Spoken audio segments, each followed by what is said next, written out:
Greetings to the 3 or 4 people watching. This is a random playthrough of Sonic 3 I'm going to be uploading as my first commentated playthrough ever. The recent videos on this channel are just a bunch of uncommented crap I might delete. So, to kickstart the commentate section of my channel, I think I'm going to play this, one of my favorite games recently, Sonic 3. So, I'm going to play it via my completed save file, which has all the Chaos Emeralds already collected, due to the fact that I think the Doomsday Zone is really freaking fun and I want to include it at the end. However, I won't be actually playing the special stages. I'll also try not to transform into Supersonic throughout the game, but that might be hard. Not as hard as the normal game, though, because I'm playing Sonic 3 Complete, which forces you to jump and press a different button to transform rather than jumping and pressing the same button. This is just a bunch of ramble. I should just get this game started. So, I'm gonna be going Sonic alone, 46 lives, and I'm gonna be doing the whole game. Let's go.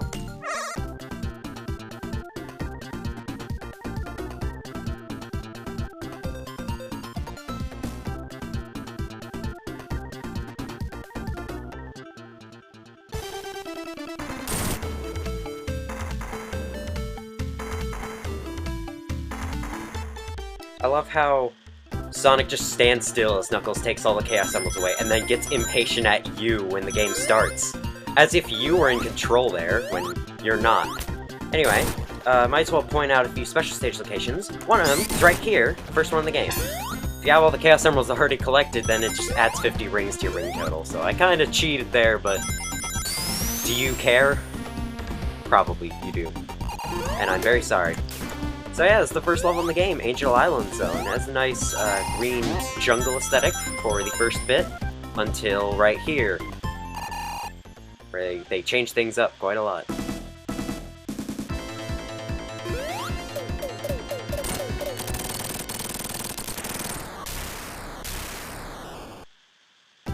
So that machine and its group of other machines lit the entire jungle on fire, and this is the first level. You're going through the main jungles of Angel Island while it's under a forest fire. Makes for a neat level aesthetic, actually. It's a lot of orange and red and orange-green, yellow-green. It's orange-green. Ignore that I just did that.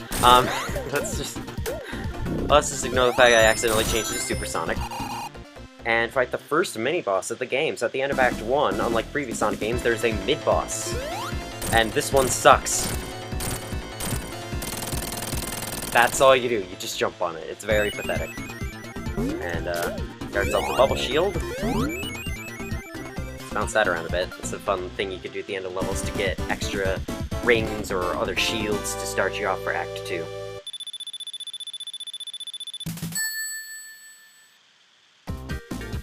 One of the things I like about this game are the transitions between levels. By the way, special stage, right here. Anyway, one of the things I like about this game are the transitions between levels. How Act 2 just begins straight from where Act 1 ends on the result screen, and in between zones is a little cutscene showing how Sonic gets to the next zone, rather than just warping there like the previous games. It's very nice, and adds a lot of like interconnectivity to the world that was not there in previous games. It's like, how does Sonic just go from a cave underground to an oil plant? Or how does he go from a green grassland near the shore to a freaking chemical plant? There are 2 levels that take place in, like, factories in Sonic 2, which is weird. Or 2 zones, I should say, not levels. 48 lives.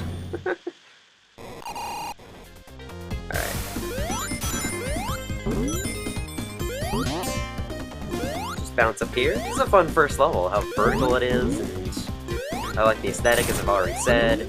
I like getting my shield taken away by a set of spikes.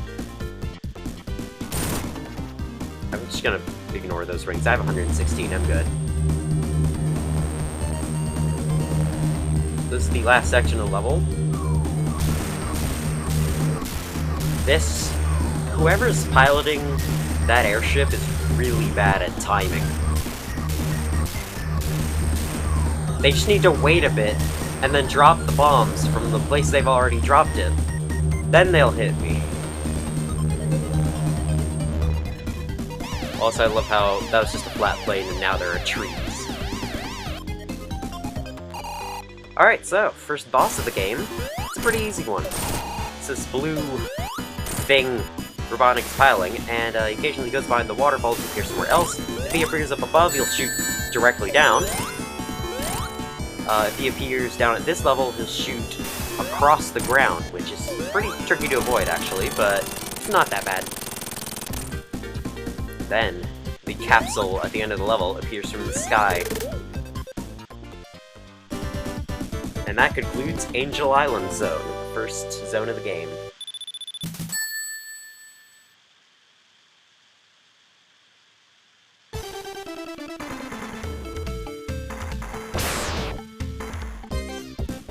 Hydrocity's up next, and I really like this zone. It's like my favorite water level in the classic Sonic series. It's not like Labyrinth Zone, which is slow as hell. It's not like Tidal Tempest, which barely involves water. And, it's not like Aquatic Ruin, which gives you the option to skip water completely. It's like nice, fast-paced water level.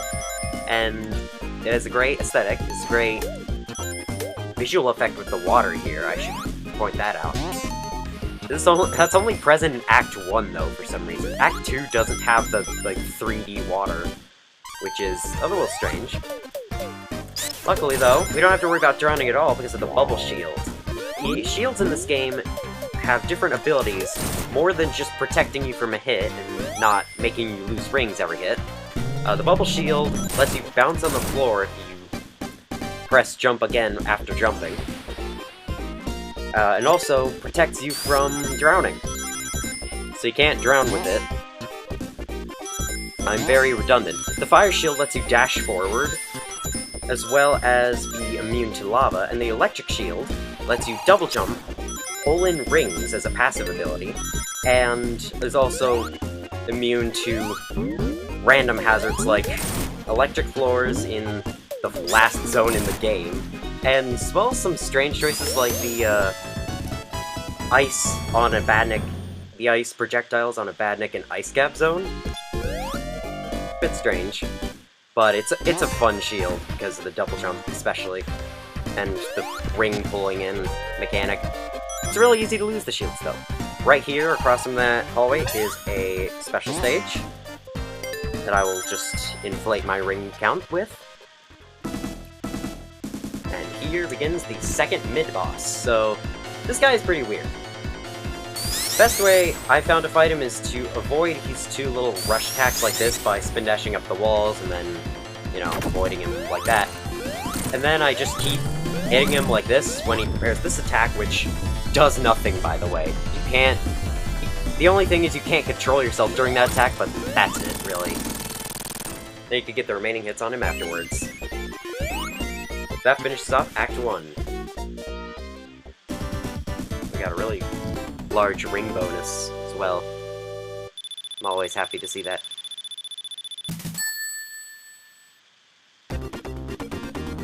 Hydrocity Act 2 is one of my favorite levels in this game, because of how speed-oriented it is. It's a lot of fun. It barely involves water, so it's kind of going back to Tidal Tempest and Aquatic Ruin Zone by barely involving the main thing in the level. Like, this first section is the most you'll ever experience with water in the stage, because of how fast this level is. Also, the background is really nice. The, purple and pink, instead of just purple like in Act 1. 3D water's gone, but since, as I just said, water doesn't play as much of a role in this level, that's not really a problem.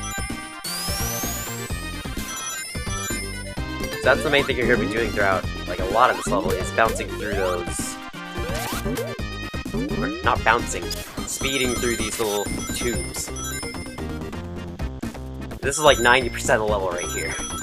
It's a lot of fun, though. You barely control Sonic, but it's a lot of fun. I don't really care. Later levels let you control Sonic all you want, so if you think that the game is too speed-oriented right now, well, the next zone will be just right for you.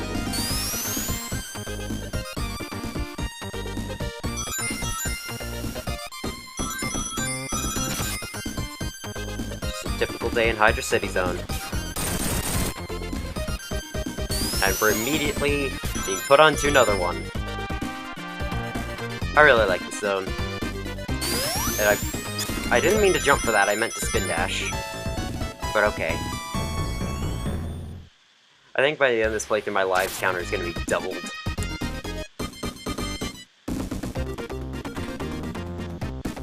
Or at least, it'll at least be at 60.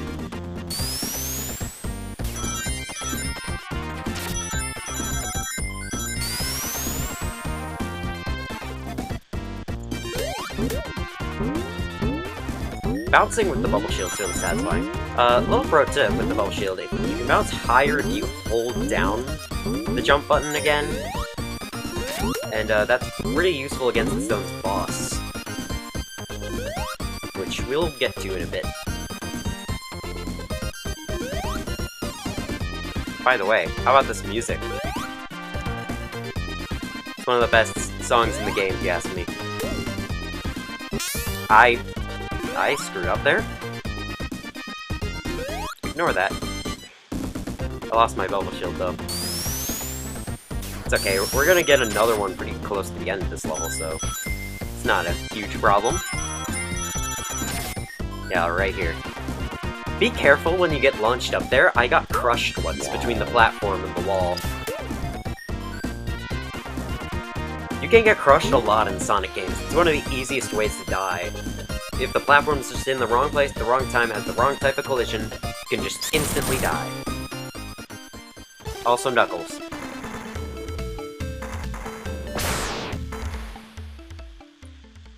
Speaking of which, some of you may be confused by the title, thinking I'm only playing the first half of Sonic 3. No, I'm playing 3 and Knuckles. It's just I call it Sonic 3 because that's how I prefer it. Anyway, here we are at the boss I was just talking about.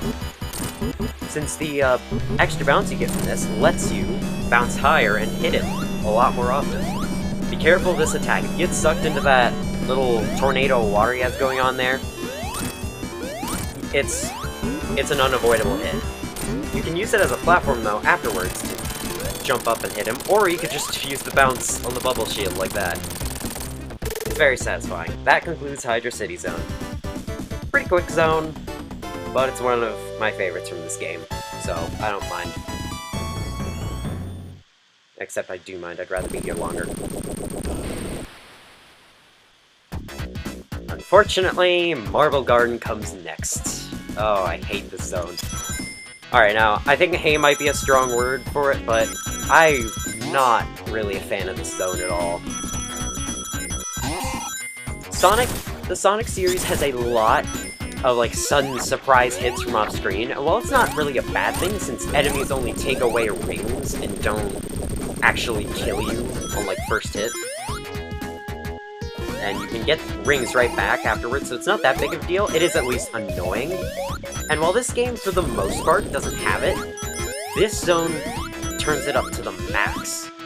Like, this zone has it all the time, with the swinging spike balls that just come straight from off-screen, the blue bubble enemies that I don't think we've seen yet. I think it's, like, right up here. We have the first one. Yeah, these guys, I hate them, because they always just fly on screen, and I barely have enough time to react to them. And even if I do react to them, due to Sonic's, like, please, Sonic's control in this game is, like, just slow enough that I can't avoid it in time.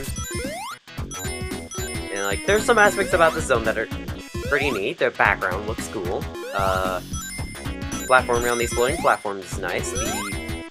The spinning top can be fun, but at the same time, it's kind of wonky. Like, I have no idea how it works still. Like, which direction it goes on the ground. In the air, I know how it works in the air, but, like, I don't know how it decides which direction to go on the ground. I don't know if it's, like, the opposite, if it has a predetermined path. I was trying to get the electric shield up there. Oh well. But yeah, the zone isn't all that hard or terrible, it's just annoying, and it's the most annoying zone in this game, and it, like, it's so big and so long that it would take me forever to memorize it, unlike anything from Sonic 2, which has kind of bullcrap enemy placement a lot more than this game does. And because of that, it's one of the most annoying zones, or perhaps the most annoying zone to me in any classic Sonic game. Which, yeah. I haven't played the modern Sonic games, but I have played all the classics. Quite a few times. I think the one I play the least is Sonic CD, but... I mean, there's nothing really about that game that warrants replaying it, so... I'm not saying I need to replay it over and over again. Lately I've just been playing this... Excuse you. Lately I've just been playing this over and over again, because currently it is my favorite in the series, and probably will be. I don't know, I haven't played Mania yet. I don't count Mania as a classic Sonic game, though, so... Maybe I will, like, a few months into the future, but as of right now, I don't count Mania as a classic game. Just, okay, I'm not taking that route. That route is too slow and annoying, and I'm going this way. Alright, jump over the spikes. This music is good, though. It's more than I can say about the next zone. Especially Act 2 of the next zone. But yeah, both acts of this zone are two of my least favorite levels in this entire game, and in the entire series. Because of just how annoying they are and how long they take. Luckily though, we're at the end of Act 1. With this mini-boss, this little drill thing that drills up into the ceiling, unleashes a bunch of rocks and sharp objects that are really easy to avoid, then it just drops somewhere and you can just hit it until it dies. Standard Sonic boss fare. The mini-bosses in this game usually take 6 hits. The Act 2 bosses take 8 hits. 8 is the magic number of Sonic. Just like 3 is the magic number of Mario bosses. Alright, now begins Act 2. Act 2's a little more tolerable, I'd say, but it's still got plenty of annoying things. It's basically the same level as before, except the background now no longer really has the sky in it. That's the only real difference I've noticed. This level also has a lot more Mantis Badniks. Also, Robotnik. It also has these sequences where Robotnik comes and causes the entire place to shake. The first one only causes that one effect, and then it stops.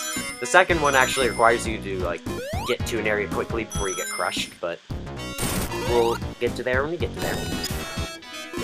I think one of my favorite things about this level, though, are these fake spike enemies that don't actually hurt you with spikes, but... Oh my god. Like, you can... But, like, shoot at you from the sides, and you can use them to bounce. Oh my... How am I so dumb? I just fall off this platform twice. There we go. Avoided that piece of crap. Some Mantis right here.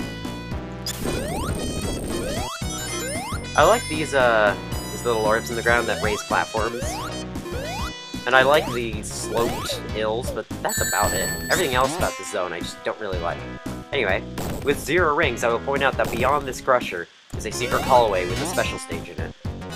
I could go in there and get 50 rings, but I don't want it. I'm sure I've pissed plenty of people off with me grabbing those rings, saying, "You shouldn't have this many rings! It's cheating! You're a cheater!" I jumped off of that. I should have just let the freaking board take the hit. If you get hit by an enemy or a hazard with the board falls away and you don't lose any rings. So it's kind of like a shield, or like Kariba's shoe in Mario 3. Is that what that thing's called? You know the shoe, right? The green shoe in Mario 3. Hopefully you do.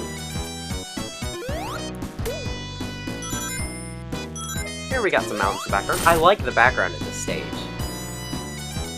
Like, I like the aesthetics. I like how it takes place in kind of like some ruins, but the actual level design is just too cluttered, and the enemy placements are annoying, and overall, this is just one of the least enjoyable zones in the series. Still plenty enjoyable, though, so that just goes to show how much I like this series of games. Anyway, in a couple playthroughs I did before this one, I kept falling off of that set of platforms with the invincibility to the point where, like, I spent the entirety of my invincibility duration climbing that over and over again as they just kept falling off. I don't know why. Oh god. I always forget about these guys. Anyway. 3 kill this thing, raise this platform. So, you have to spin dash through these 2 barriers to get them open. So what do you think the game will place afterwards, after going really fast? Would it maybe clear the path of enemies? No! They put mantis enemies here. Because, you know, put enemies in the player's path. Yes, that's what we should do. Now, I'm sure you can, like, roll straight into them if you're already spin dashing. However, every time I spin dash out of there, Sonic uncurls, so I get hit by them.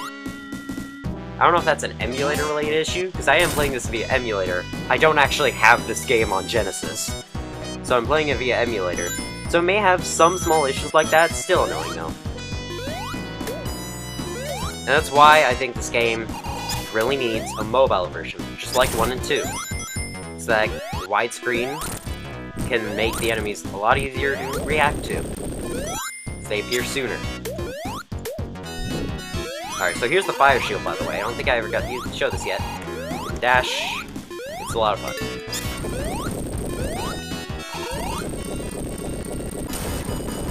I should probably mention Sonic's ability without the shields is in a little insta-shield move, which extends your attack hitbox to let you attack enemies from slightly further distances. It appears for like a millisecond, but it's actually really useful, surprisingly. Watch out for this crusher. Alright, then right here, the land above you starts to fall, so you have to get to the end before you can get crushed by it. The end is right here, so once you reach here, you're safe. And I believe we're almost done with this act, thank god. Oh, by the way, these star portals above it, in Sonic 2, those take you to special stages, but this isn't Sonic 2. So, those take you to bonus stages, which lets you grab... By the way, those mantis enemies were invisible. Anyway. Sorry. Anyway. In this game, they take you to bonus stages, which allow you to grab, like, extra rings or shields. Which bonus stage you get depends on how many rings you had when you passed the checkpoint. There's one that only gives you rings, there's 2 others that, like, make you play the little mini games. You can pick up different shields. They're a lot of fun, but I don't see any reason to go into them. Let's just start the boss of this level. So right here, you need a few free hits in this little intro sequence. But I don't recommend hitting him too much, or you might just get hit yourself and have to fight him with 0 rings. And then Tails airlifts you in the sky for the real fight. So you can control Tails with the D-pad, so I'm pressing up to go up. If you fall into the pit, he just rides back up. There's no dying. Whichever way Robotnik goes into the background is the opposite of the direction he's going to appear from. So he goes up right there, so he'll appear from the top of the screen.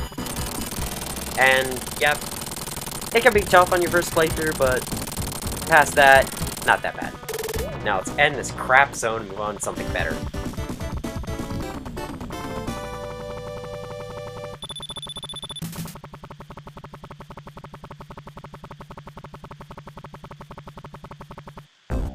Carnival Night Zone isn't too much better, but it at least doesn't have annoying enemy placements, and it is at least more fun.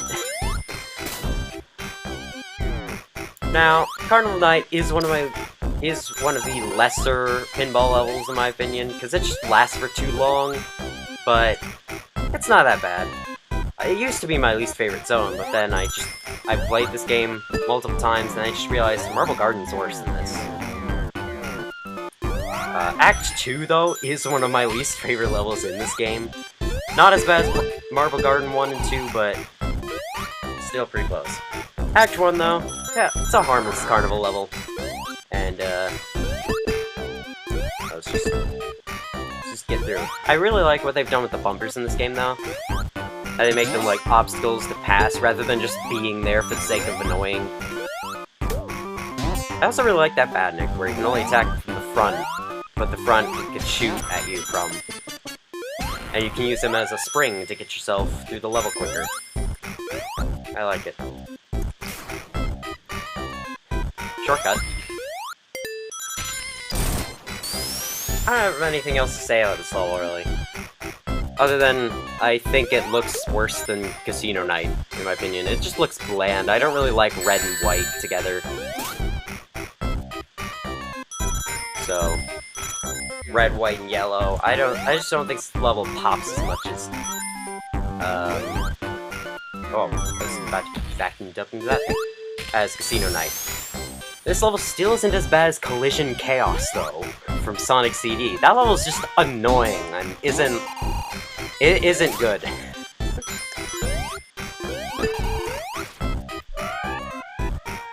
Hello. Also, this music is bad. Anyway, here we are at the mini-boss. So this mini-boss is very weird.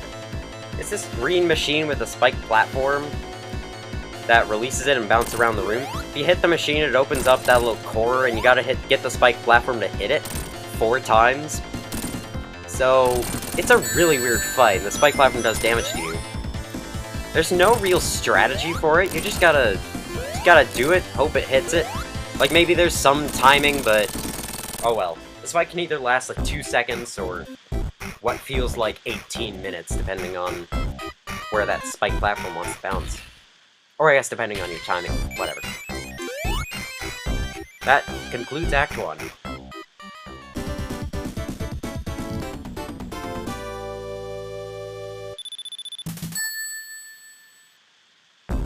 Oh boy, Act 2. Got a lot to say about this level. First of all, it's way too long.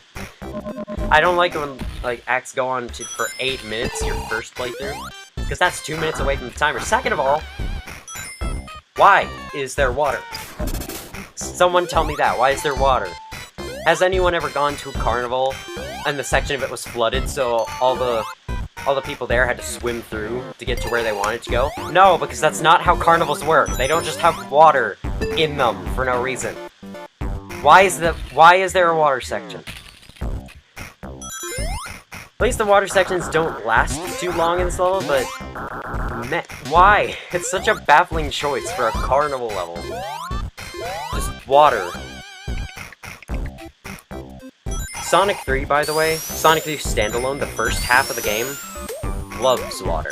If Sonic 3 Standalone were a real person, it would be the person to tell you to drink like 3 liters of water a day.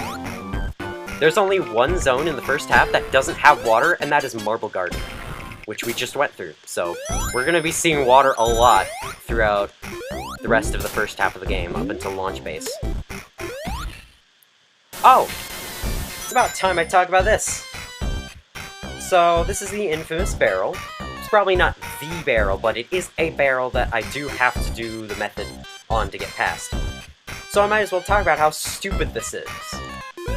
You're supposed to jump on it and then press up and down in a specific rhythm to get higher and lower on the barrel so that you can get to where you want to go. I have many complaints with this. First of all, why? Why this? Why this of all things to get past the barrel? You have to press up and down on it. Second of all, who's gonna figure that out? Third of all, probably just a repeat of number 1. Why? Why not at least give the player a vague hint? Was that even intended? Were they just intending for the player to jump on it, and then some bug happened before the game released, and they had to... Ow. And they had to just put that in right before releasing it. So that's such a stupid thing. Also, Knuckles just made the level look more bland than it needed to be. Thank you, Knuckles. You're such a good echidna. If you bounce off the bumper, you can get up to Bubble Shield, which will help you through this next section because it's the second water section. Now, I bet the only reason why they included water in this level is because they wanted to show off how creative they were with the air bubbles. You don't get air bubbles normally in this level, you have to get them by popping balloons, which have air bubbles inside of them. That's creative. I wonder if that's the only reason why they added a water section to this level. Might be, because there's no reason for it to be here. Hell, the water even drains right here. They clearly want you to get you out of the tedium of water mixed with a pinball level as fast as possible, so they just take you out of it before you're in there for too long. I'm rambling a lot.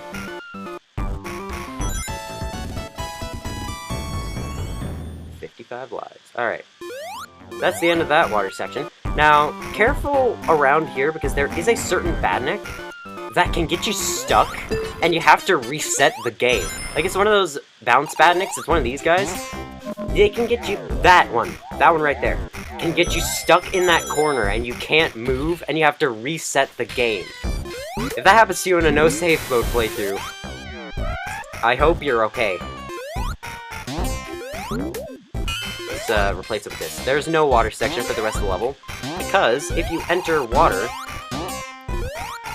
with a fire shield or electric shield on, it'll be removed. Luckily, you don't have to worry about that past launch base zone, but still a bit of a weird thing. So basically, the only shield you can use on water levels is the bubble shield. Anyway, that switch restored the power, so now the level actually looks good again. Or good enough. Good enough to pass as a Sonic 3 level. Don't get crushed by that. Alright, this is probably the barrel everyone was referring to, but I always encounter that first barrel, so I think that may be another barrel worth talking about. Anyway, that's the barrel that pretty much requires you to press up and down. So stupid. Why is that even a thing in this game? They should just remove the barrels instead of doing a stupid thing. Anyway. There's a reason why it's memed so heavily. Everyone always blames themselves for not knowing that you just press up and down. But don't blame yourself. Blame the game for not giving you at least a slight hint, unless it was in the manual. Is it in the manual? Because I don't know. Again, I don't have this game in cartridge form. So, I still stand by that. Like, don't blame yourself if you didn't know. That's such an obscure, dumb thing. So, like, you shouldn't blame yourself for not knowing that. Anyway, Knuckles causes us to get vacuumed up to the boss of this stage, because we're done with it. This boss is also really weird. Robotnik will drop this green orb on the ground, and then go above it and start to, like, have some electrical connection with it, and when he does, it'll start to suck you in, and you'll just get damaged. Just stay out of that, use your insta-shield to attack him, and that's it.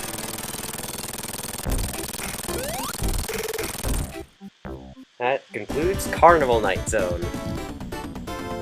I lost my Wi-Fi connection. That's weird.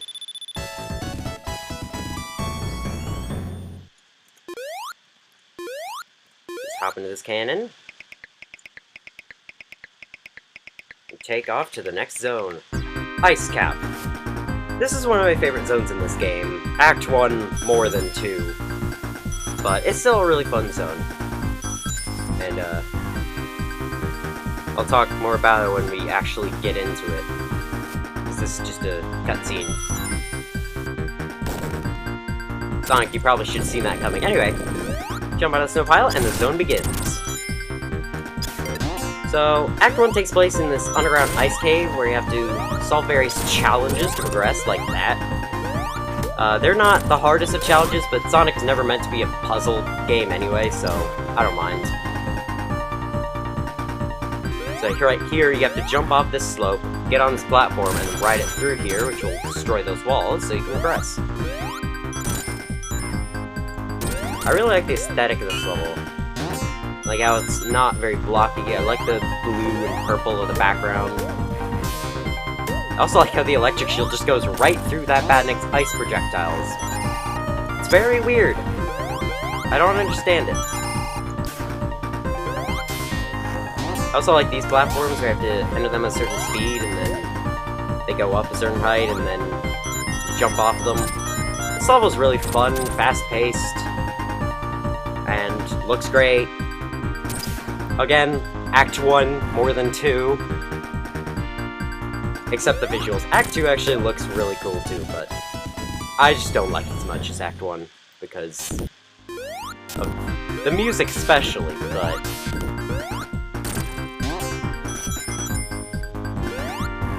But like, overall, Act 2 is very short, doesn't really have much of anything in it. So right here, you gotta push this platform down the slope and ride it all the way through this obstacle course, and down to right here. I like these levels in this game. They maintain a constant pace. So you never feel like you're suddenly going between fast and slow sections. You always feel like you're going fast, especially when you memorize them. Though that might be just every level in this game. Every level in this game makes you feel fast when you memorized it. As always, they all have a more constant pace. I should probably talk about that. Actually, I don't have time to, because right here we got the mini-boss.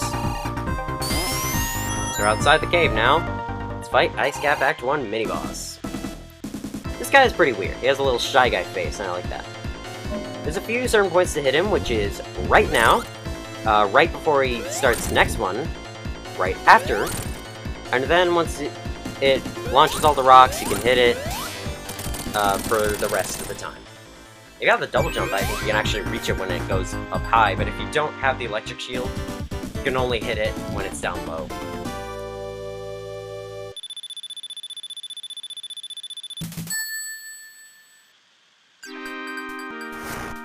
One of the reasons why I don't like Carnival Night is because it started the trend of the next 3 zones of this game having dub remixes for Act 2 instead of an actual remix for Act 2. Which, basically dub remixes, they take the original song, and then they just remove parts of it and call it a day. Now, I'm sure in the actual music industry, not just video game music, or this game's music, dub remixes actually add more. They add nothing here. They just remove parts. They do nothing but remove, and they sound terrible. I know there's some people out there who like them, but in my opinion, this sounds awful. Just gonna throw that out there. Hopefully I don't piss too many people off with that. Blue penguin right there, straight out of Donkey Kong Country's Tropical Freeze from the future. Oh, watch out for these Robotnik monitors. If you break one of them, it's just you just get hit. So they place them down here expecting you to land on them. It's really hard to land on them though in this zone. A later zone which has them, it's easier to land on them.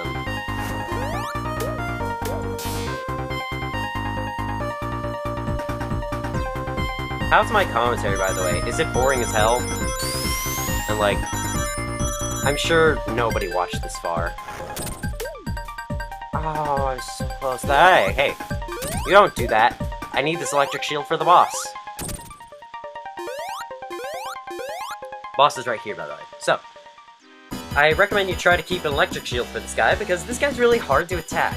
If you don't have an electric shield, you could always jump to the point I'm attacking him and use your instant shield. But if you have an electric shield, you could just do this. Voids all his attacks, and yeah, it's really easy.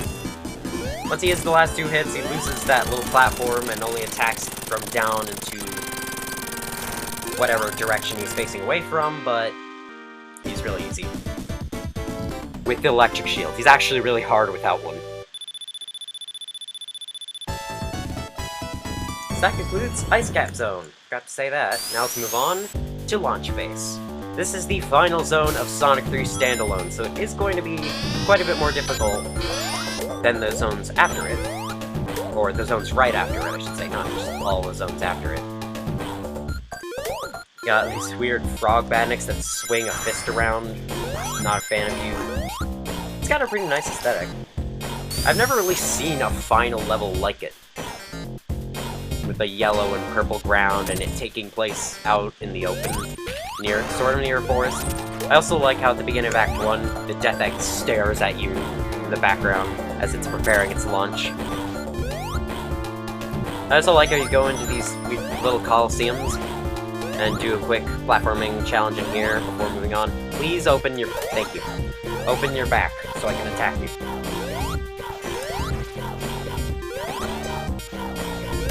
Got these little gates that you have to smash those things to progress. I really like it. Also, pro tip against these guys, which stop.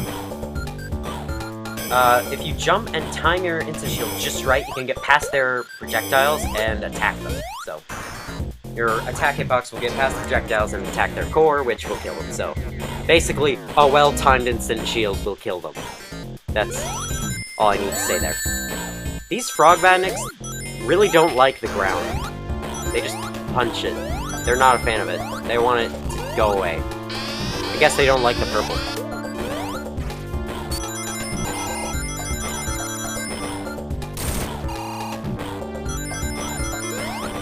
I don't know. I really like yellow with purple in this level. As well as the textures. They look great. This game looks fantastic compared to the previous games. Though I do think that, like, Sonic 2 had great color choices and they make for overall more memorable zones. This game still looks better. Okay. Hello, fire thing. Oh, hold on. There's an alarm ringing. I got it. There. Okay. Sorry, I'm returning to the game.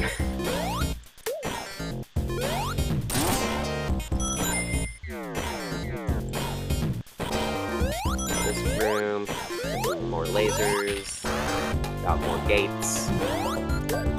Okay. I jumped straight into that one. This level has some annoying enemy placement, but no, it's nowhere near as bad as Marble Garden. Watch out for these things, though. There's one later in this level that can crush you. It's very low down, so if you go into it fast enough, you could get unlucky and it could crush you. And that's just one life gone out of however many you start off with. 3. Or however many your save file started out with, like mine started out with 40. 46, actually. Not just 40. Yeah, this one. Watch out for this one. I just ran straight into it there and got lucky, which, in my experience, we're more often just gonna push up against it than actually be killed by it, but still, watch out. If you can remember that location. So, you can press the level just by going down here and entering this. And then we got this next section. Those alarms always spawn this... I thought the spikes retract. I'm dumb. But those alarms always spawn that bird badnik, but that's like one of the weakest badniks in this level.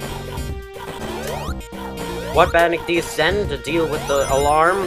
Ah yes, the bird badnik. It dies in one hit, it's very easy to hit. Yes, send him. Perfect. Perfect choice. Alright, I believe I'm almost done. This is the, Oh, I hit him. Whoa. I've never hit him there before. I've always just jumped and he's flown away as faster than I can hit him. Hi, Knuckles. I love how Knuckles throws an actual bomb here, not just something cartoony, an actual bomb that causes the, tower to collapse. The game really wants you to show the Genesis a new effect, so it just makes you stand here and watch it collapse. Oh. Alright, launch base mid-boss. This guy's a pain, but I've always found that jumping and instant shielding at the right time will let you attack him without being hit, because the instant shield does actually have some invincibility frames. It's just really hard to know when they are, but when he only has one arm, when he has like 3 hits left, he's a lot easier to hit, so. Just kind of a minor pain, not really good or bad.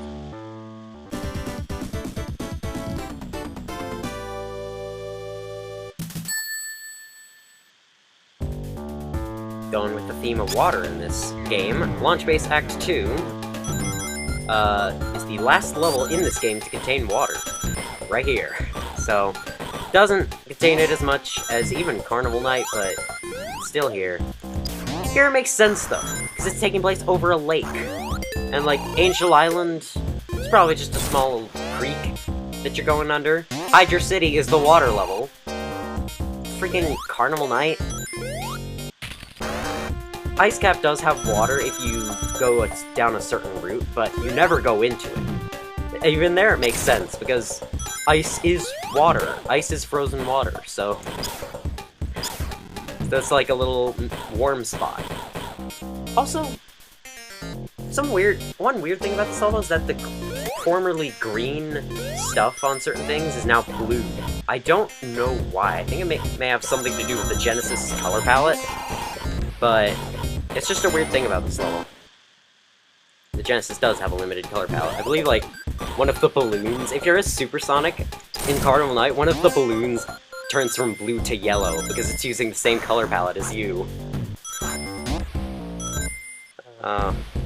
Old games. Gotta love them.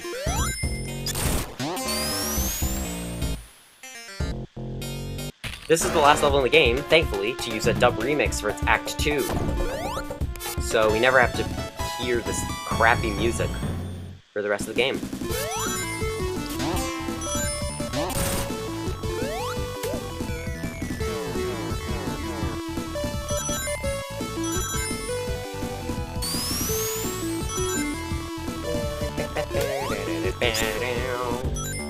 Oh, goodbye. Let's see if I can end the level with 132 rings. I don't think I can, but I'd love to get a high ring bonus. High ring bonuses at the end of levels just feel nice. It's practically impossible for me to get a good time bonus on, like, anywhere past Marble Garden, but ring bonuses, easy to get. Killed those two badniks with one attack. I used the insta-shield, so I was able to hit both of them. Alright, we're getting pretty close to the boss here. Yep. The boss is right around the corner, actually. So, this stage has not one, not two, but 3 bosses if you're playing Sonic 3 Standalone or Sonic 3 Complete and haven't altered anything. If you're playing Sonic 3 and Knuckles, it only has 2. But anyway, first boss is a weird little cannon machine that Robotnik enters. This platform will rise, and a cannonball will shoot out of one and two halves of this platform. It will always alternate between top and bottom. You can stand on the platform to jump and hit him with the... Ow. Fuck, that was a mistake. With the insta-shield. And you can also pick up rings afterwards. Anyway, he's pretty easy to beat, so you just enter his Eggmobile and pilot it over to the Death Egg before it can start launching.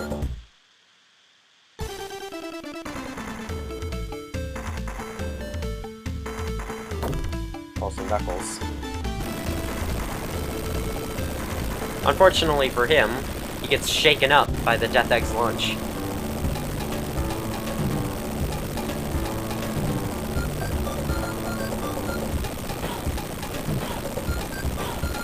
What?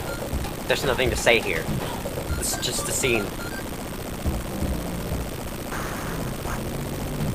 I don't know what to say with this loud sound and all this shaking. Other than, this is a loud sound and some shaking. Anyway, second boss of Launch Base Zone. This one's can be pretty tough, but if you know to avoid the little spike and the lasers shooting out of him, this isn't too bad. Did I call it a blue spike? That is very clearly a gray spike. That is not a blue spike. I'm just dumb. Anyway. Some practice will get him down easily, but he still has one final thing. The Big Arm. This is the boss of Sonic 3 Standalone. The final boss, not the boss. It's pretty easy, once you know what to do. If you don't know what to do, it can be pretty tough, so he slides across the screen like that. You gotta jump and hit the middle of his little mobile, I guess. His little circle there. I don't know what to call that. Then, if you jump too high, you'll touch the spikes and take damage. If you jump too low, you'll be grabbed by him and he'll throw you against the ground, which will cause rings to fly out of you. I should have just said, which will cause you to be hurt, because that is what it causes. And then after that, he'll do this little weird bit where he tries to grab you from up above, and then he'll slide across the bottom, so you just jump over him. You can sneak in an extra hit when he starts to fly off, but I just prefer to stay safe. Once again, I want to have a ring bonus at the end of the level. I only have a 300 ring bonus, but whatever. Just like the other bosses, he takes 8 hits. Let's avoid this. Whether he's going to fall down or fly up is indicated by him just suddenly stopping.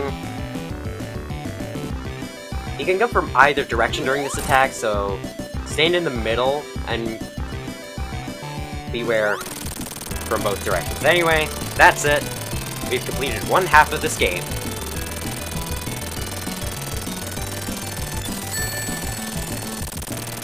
Beware from him to come from both directions.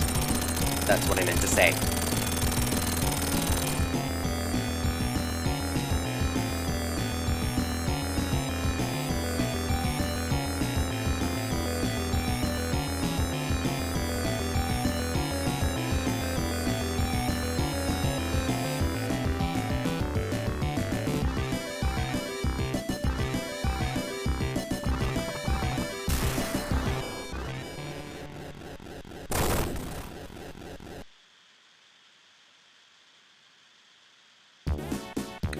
Alright, moving on straight from there to Mushroom Valley Zone. So... right away, we've got a little cutscene with Knuckles.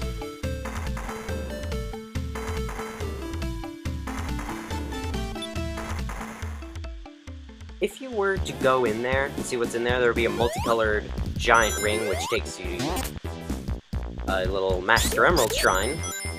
And Sonic supposedly sees that and is worried that Robotnik's going to use that to try and repair the Death Egg and get it launched back up into the sky, so he tries to go and stop him. That is the plot of the Sonic and Knuckles half of the game, which we are now on. Anyway, Mushroom Valley Zone. Originally Mushroom Hill Zone in the actual game, but Sonic 3 Complete changes it to Mushroom Valley, which is what I prefer calling it. It just sounds better to me. This is a pretty simple zone. It's got some funny things like, bouncing on the mushrooms with a nice sound, but that's about it. It's a very simple zone. It's got these little things you swing from. They're a lot of fun. Bouncing on the mushrooms is also a lot of fun. Love that sound. Anyway. Yeah, nothing really much to say about the zone. It's also really tall. It's kind of like Marble Garden, but not as bad. Got its passageway. It's got some interesting mechanics, like that guy requires you to hit him twice. It's got those moles that throw mushrooms at you and launch you backwards. It's got these guys who fly at you, and that's all they do. It's got rings. It's got spikes coming from the grass. It's a Sonic level, right? I don't know what to say about it, really. I think we're at the mini-boss, yeah. This mini-boss is like a weird lumberjack thing. It'll start to cut down wood off these trees in the background. Whenever it's not cutting down the tree currently, is when it's safe to hit. Because then, if you try to jump at it while it's cutting it down, you'll most likely be hit by the fire, so it's better to wait until it's moving on to the next piece of wood. It's a very easy mini-boss, though. Not as easy as the one in Angel Island, but still very easy. Alright, Act 2 starts with Knuckles.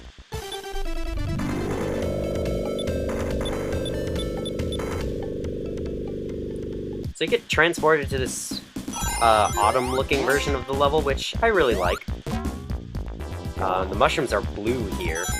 I believe this is supposed to be a sign of, like, Knuckles and Robotnik, or just Robotnik, taking away the life from this place, because you do eventually enter a washed-out version of the level later in this act. So, oh god. That was really dumb of me. This act does... Whoa. The hell? I've never seen this before. Okay, that's a thing, might as well point that out. It's got these little pumps that move you upwards, forgot to mention that. This act adds in, the weather vane enemies that you may have seen fly by. Yeah, this guy, if they're able to charge it fully, they, blow you in a certain direction, whatever direction they're facing. And, they can be annoying, but they're easy to kill, so they don't actually cause any direct damage to you unless you just walk into them without being in a ball. So, make sure you jump into them, don't just walk into them. This one is the only, like, required swing section, and it can be tricky. It took me a few tries in my first playthrough. Ah, damn it. this section is the section only Knuckles can access, because he can't jump as high as Sonic, so he has his own route through the levels. There we go.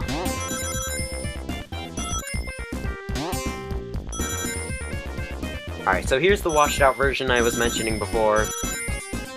I think that's definitely what's happening. They're taking the life out of that, because the autumn colors is sort of the life being drained from the leaves, isn't it? Also, right here is a hallway to a special stage. Thought I should let you know.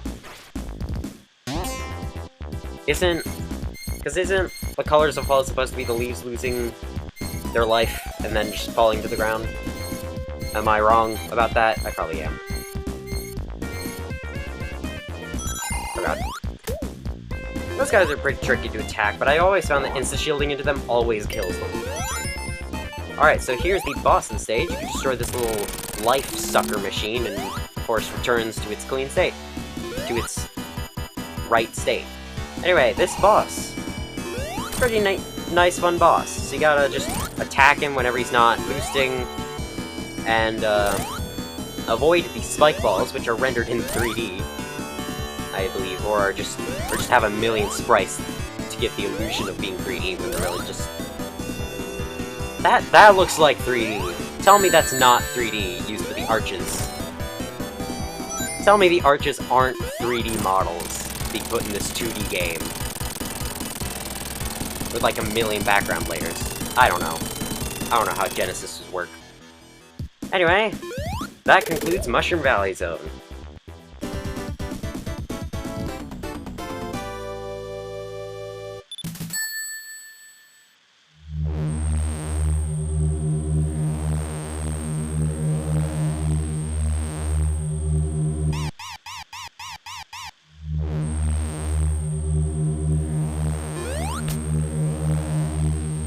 Next up is the fantastic zone that is Flying Battery. My god, I love this level. Flying Battery takes place inside of Eggman's second, or Robotnik's I should say, second airship. The sequel to Wing Fortress Zone from Sonic 2. And holy crap, it is a lot of fun. I like just about everything about this level. Like, it has a few kind of bullshit placements for hazards, but so does every other level in this game, so that's not a huge deal as far as I'm concerned. We got, oh, don't be as stupid like I almost was and fall down in this pretty simple platforming section. We got these, little bouncers that are reminiscent of the same ones from Metropolis Zone, except they constantly spew fire, rather than just only occasionally doing it. This one weird platforming section where you have to jump on these circles as they're going through these weird boxes. It's also some weird stuff in it, but that doesn't make it any less fun. It's also got fake capsules like this. This one just releases a bunch of badniks. I freed the badniks. And then you got this section, you gotta avoid these missiles, run over the mines before they injure you. Then, if you go up here...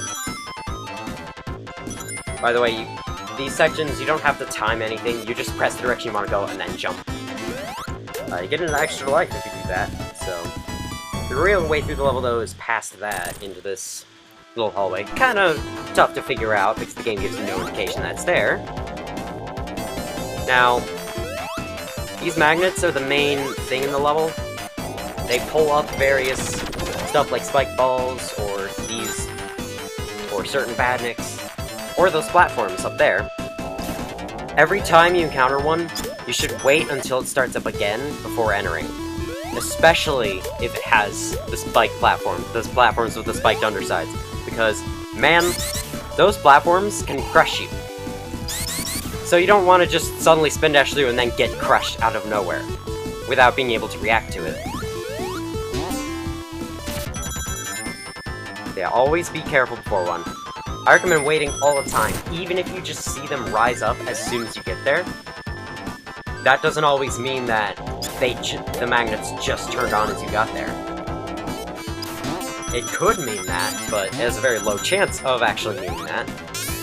Here, though, the spike platforms are actually used to progress, or the platforms... Yeah, sure, spike platforms are actually used for you to progress, since you have to ride them. And, right here, you push these spikes aside, there's a little hole down there that takes you to a special stage. As well as an alternate route that's pretty hard to get out of, but... If you go to that alternate route, though, like every playthrough, you're gonna be missing out on this section. This section right up here. Where you go back outside once again, jump over these little sections, kind of like from the Spring Yard Zone. And then you have to wait as a bunch of missiles blast open the surface, and you can get back in that way.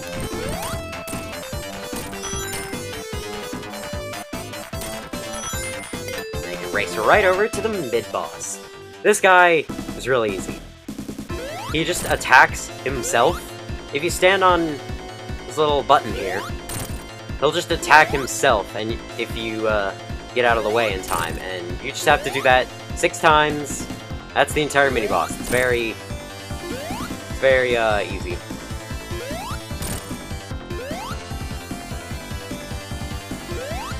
There we go. Takes the same amount of time to defeat him every playthrough. Oh, I actually hit that. Wasn't expecting that.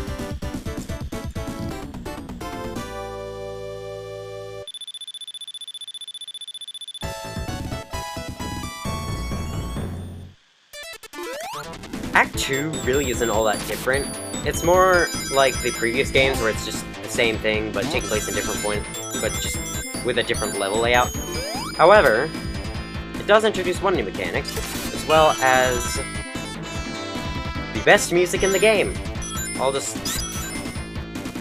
Hold on, at some point I'll let you listen to it freely. I just gotta enter this. By the way, right here, 10 out of 10 level design. You just wait on this elevator as you go down. It's got... I don't know. Those elevators are pretty dangerous, actually. You can get crushed by them. In fact, it's used as a hazard later in the level. Alright, so right here, something important to know. If you jump above these things, you'll just... If you jump above those, you won't enter them. Is what I was trying to say there. You'll just fall right through them and out of the world, so you don't want to do that. You just want to enter them normally. They have no collision on top, for some reason. So, unlike Metropolis Zone. So... yeah, be careful of that. Anyway, I should let you listen to this music.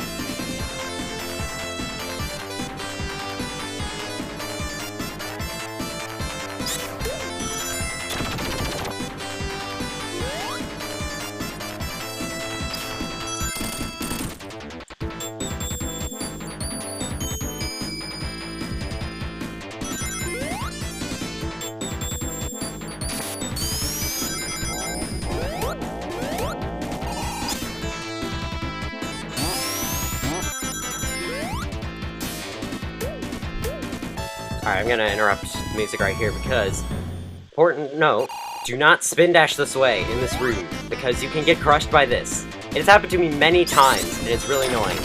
You just gotta time your spin dash through that, but don't spin dash into the hallway. More often than not, you're gonna get killed. So, right here, wait for it to go up. This level is very fast-paced. I love the theme, I love the music especially. And, yeah, this is my favorite zone in the entire classic series, for that reason alone.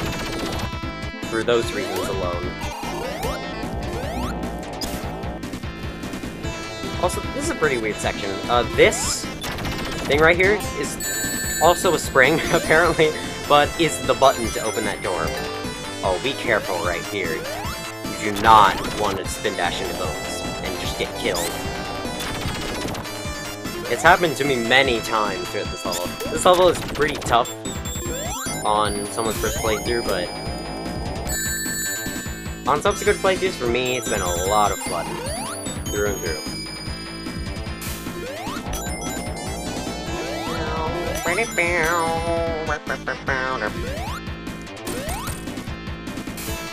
I'm not gonna sing anymore. My singing voice is terrible.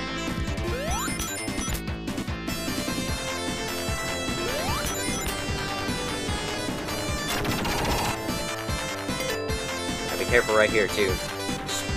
Well, every time, wait until it starts up, then spin dash through. That is the quickest way and safest way of getting through those.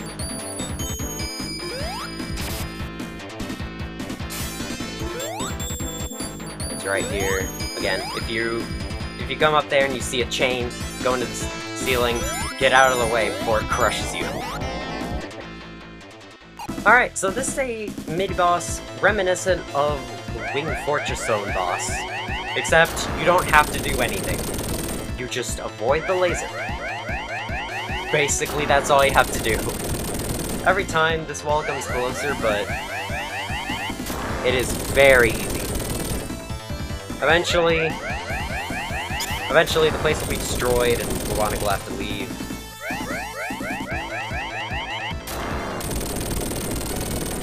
Say, this almost shouldn't be here.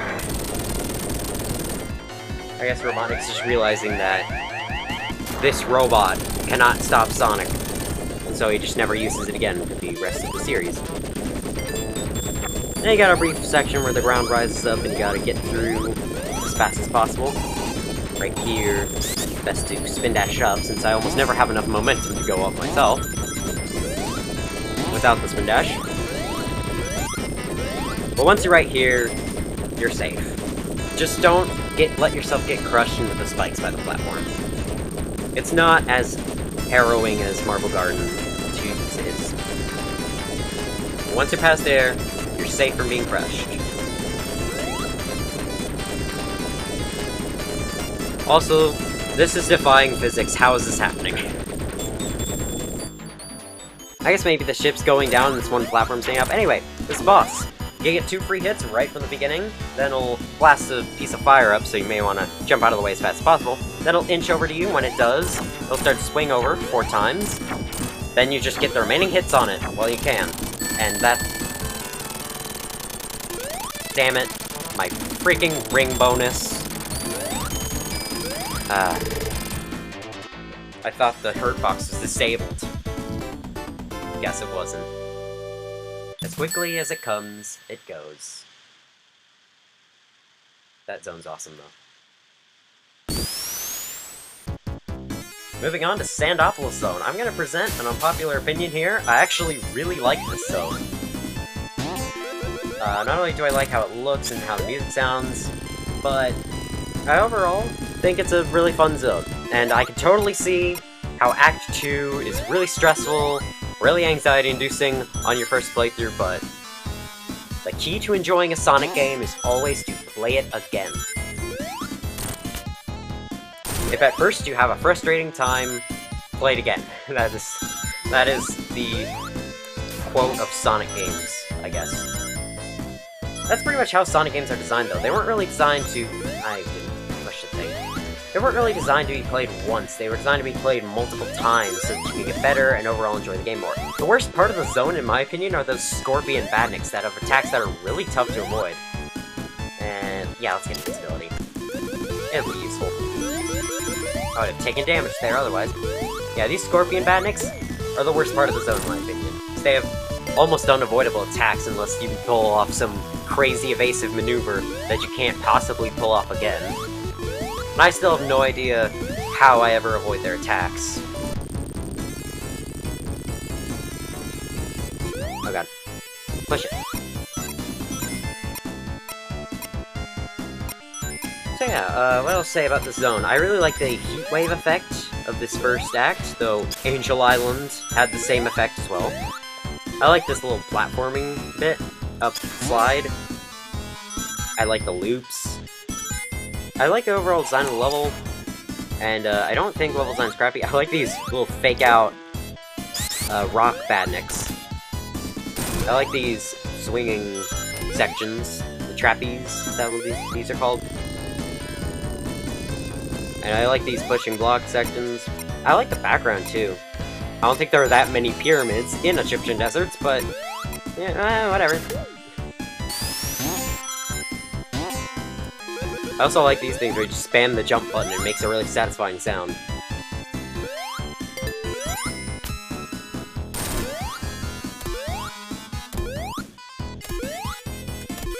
Nothing really else to say about this level. This first act, anyway. I guess I can address some of the complaints people have with this level. A lot of people say it's too long. By the way, that swinging platform takes you up to a route, which ends with an open section that has a special stage in it, so if you're after them, head up there. And, oh well. People say this zone lasts too long, but in my opinion, Carnival Night is worse. Carnival Night can last a really long time on one's first playthrough as well, and that zone... Fuck. That zone really has nothing going for it, in my opinion. It's just a boring zone. Like, I'm fine with it now, because it's not irritating at least, but it's kind of a boring zone. The Act 2 of this zone is at least exciting, has great mechanics that, you know, are fun to play with.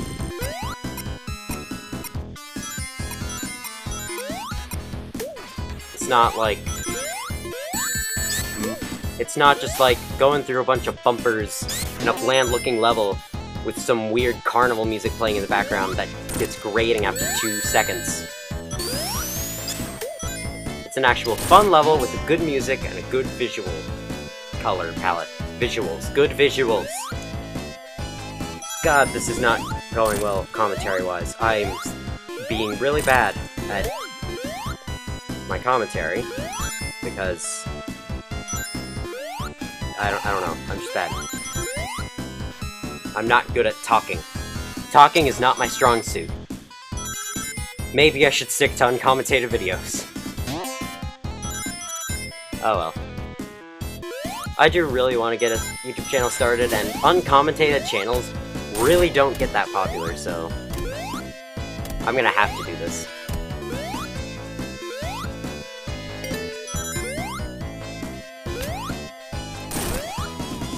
Alright, we're approaching... I believe we are. Yep, we're approaching the end of the level. Or rather, we are at the end of the level. It's right here. And of course, what else would rise out of the ground at this moment, other than a pyramid? That you can only see half of.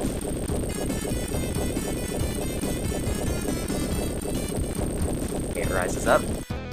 And you get a mini-boss. That is not very good. This is one of the weaker mini-bosses in the game because you can't attack it. You can attack the head and it'll fall apart, but it will just rebuild itself and you'll just be wasting your time. So the way to defeat this boss is to just lead it to the left into the sand pit. All it does is jump at you, waits for like 10 years to jump again. It's a very slow boss, doesn't have anything going for it. It's a bad boss. Bad boss. Come on in here, it's so fun. Alright. See you later. 444. Alright. Any items down there? Oh! I was not expecting anything, actually. I don't know how useful the fire shield will be in this level. So anyway, that ends off Act 1. We can enter the act that everybody, except me, dislikes. Yeah, I really like this act. This is one of my favorite levels in this game because of its main mechanic, the torches in the background. The level started off completely dark, and pulling one of those switches makes it bright. That has use later on, where you'll release a bunch of ghosts, and then the ghosts will start to appear more as the level dims. Right here, the ghosts are being released. And the level will dim over time, and more ghosts will appear, and eventually, they'll just start attacking you, and the only way to get rid of them is to pull the switches. However, I don't think this mechanic's nearly as bad as everyone says it is, because the game is very generous with the switches, like one right after the one up there. Also, to get past this infinite loop sand slide, jump to that one. Jump to the one I'm on right now, with the swinging platform above it.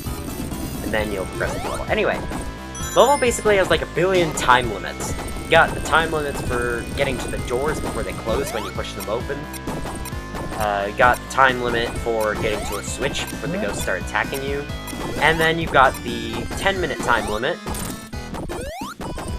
And, what's the 4th time limit? I don't know what the 4th time limit is, but I swear I thought of a 4th time limit once. But yeah, there's 3 time limits taking over this level, so I can totally see why this level is very anxiety-inducing for people on their first playthrough. That was close. But if you played this game once, and you didn't like this level, tell you what, play it again, okay? Play it again. Because that is the key to enjoying a Sonic game, is to just play it again. Then maybe you'll like this level more, and will overall have a better time playing through it, because I played this level a billion times in the past before I actually did a full playthrough of this game, and now the level goes for me at like a medium pace, so like this is how the level could be for you if you just play it again. Oh yeah, this is the 4th time I was thinking of. The Rising Sand. It both helps you and hinders you. It lets you rise up, continue through the level, but it also can crush you against ceilings, which is kind of the 4th time limit, so yeah. This level has a lot of time limits, and it's also very long. A considerably long level for having this many time limits and this many anxiety-inducing moments. But it's overall still a fun level, in my opinion.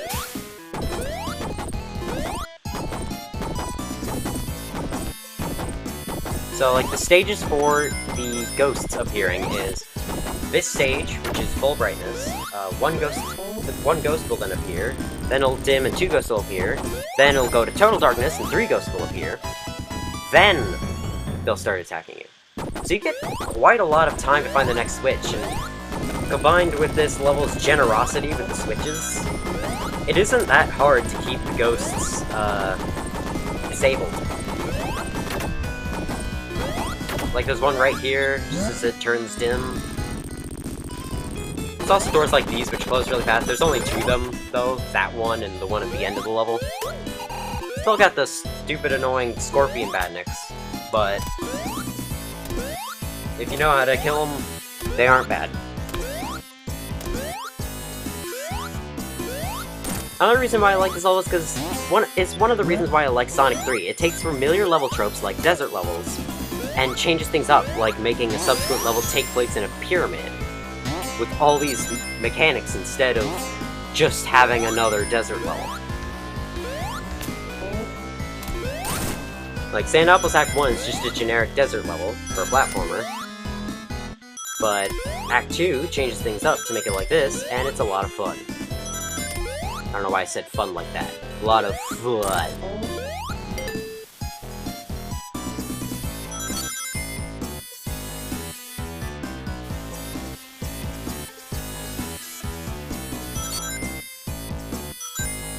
Alright, 160 rings. Can I end the level with an 100 ring bonus? With a 16,000 ring bonus. Is that 16,000? I want to say it is.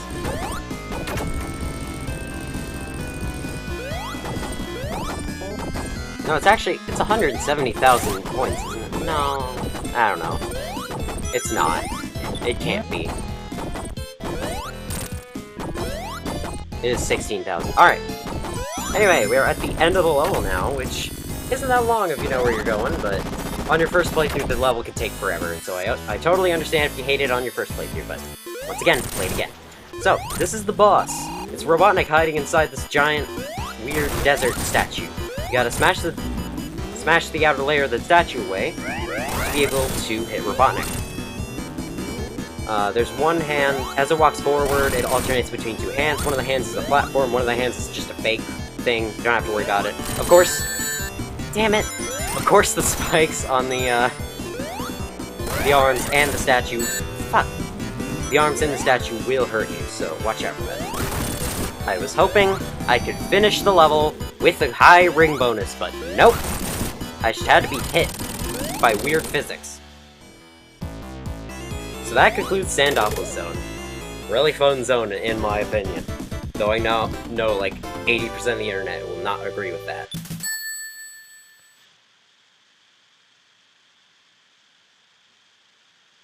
we're approaching the end of the game here. Lava Reef Zone, of course it's a lava level. So, this lava level though, it doesn't actually include lava as much, and I actually really like its aesthetic. How it's an underground cave with lava in it. Sort of, I guess we're very deep underground if it has lava in it. Rather than just being like a volcano area, like every other platformer in existence. And I really like the background of this level too, how you can see the death egg. Look, right there, in between the two torches, death egg in the background. I didn't notice that for a while, until one of my recent playthroughs where I was just like, oh hey, that's the death egg in the background, isn't it? And sure enough, it is. Yeah. Make sure to jump over the lava only when the lava falls through it. Fire shields, of course, are great in this level, because then that means you just don't take damage from any of the lava. It also got these weird elevators where you have to spin dash in a certain direction to move it up or down. Got those guys that come out of the wall. Got a general medium pace throughout the whole level. Then there's this guy.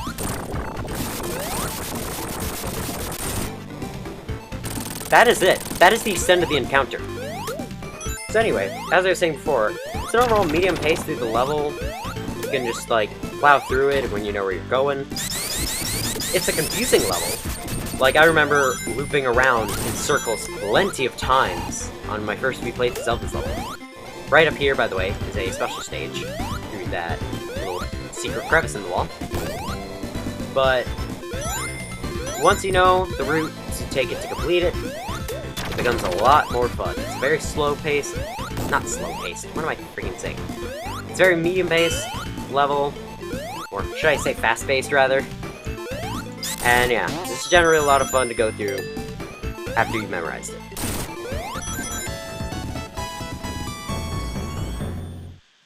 Like pretty much she said for every Sonic game though. It's pretty fun to go through after you've memorized it.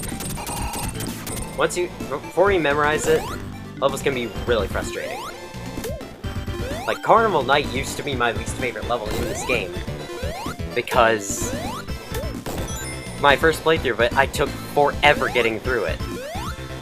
That's just because that level was just slow, tedious, but overall, Marble Garden's the worst zone, in my opinion. On subsequent playthroughs, I've just come to realize that. Let's see if we can end this level with a high ring bonus. I think we've still got quite a few obstacles to get through before we get to the end. No, not that way. This way.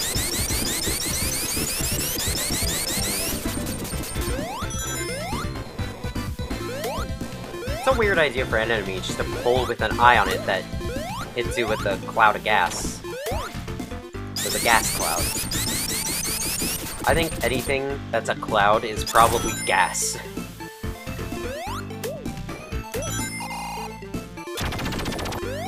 Anyway.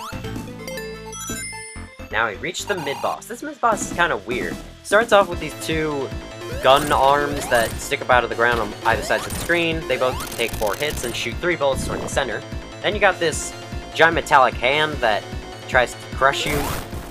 Each time it does, you can get 2 hits off on it. If there are any arms left, they'll rise up again, and you can just get them.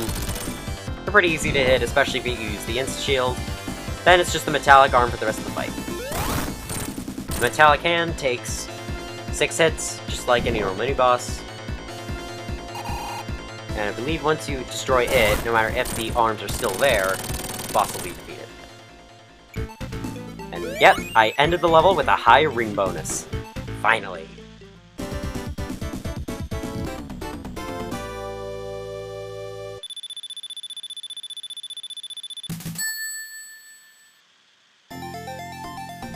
Lava Reef Act 2 is one of my favorite levels in this game. If just for the aesthetic alone, because look at it. It is a gorgeous level. Oh god. I really like the aesthetics in this level. It's a lot of blue, but good. It's the second act of a lava level, so of course, they change it up. That's what I love about Sonic 3. They always take, like, familiar level tropes and change it up. To have the second level of the lava level be a cooled off portion with the only fire coming out of these pipes. Oh god, I do not want to do that. It's awesome. And... yeah, it's awesome. No. They use a separate color palette from Sonic, so no, the entire level will not turn yellow if you turn to Super Sonic.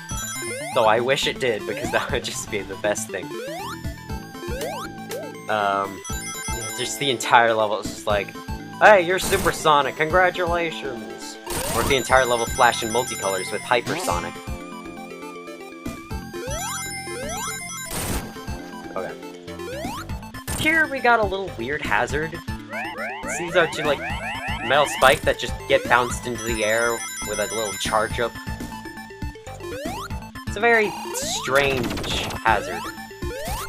It can be tough to avoid though, especially if you rush from off screen and aren't expecting it to be there.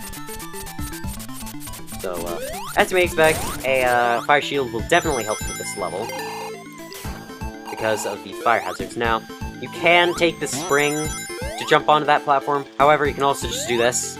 Like, there. You can also just do that, and the game will warp you on it. Oh, damn it.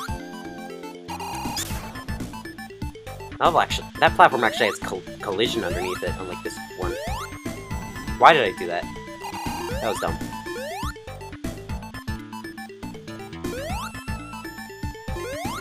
Got these swinging metal balls around the platform, so be sure to avoid them. Got a box trying to kill you right there, so be sure to avoid that as well. And oh god, that was dumb of me. Lost my fire shield, so now I actually have to be careful around these pipes. Luckily, there's one right here. They expected you to lose the fire shield right there. Watch out for these two metal poles. I always lose my fire shield there on all my past playthroughs. Alright, so these metal pipes just time your jump press as well. And now, this is the final, not the final special stage location in the game, but the final one that I know. It's right in that wall, special stage. So, if you're going after them, go up there. And you don't have them all at this point yet, which you might have them all at this point. I would collect it, but those take me to Hidden Palace Zone, and they take away my Chaos Emeralds there. I'm pretty sure they take them away, so I'm not gonna do that. Because I want to finish this game as Super Sonic.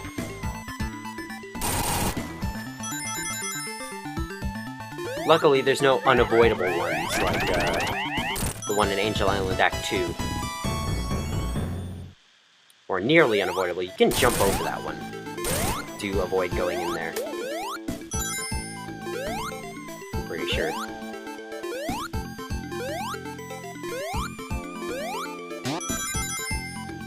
Here's a weird physics thing I've encountered. Sonic always slides further whenever I land on this platform, and usually slides off, so I have to do all the jumps again. I don't understand what's going on there. There may be an emulator thing, but that is the last platforming section of the level as you head up toward the end, and the Death Egg's right there. It's looking pretty ominous. Also Knuckles.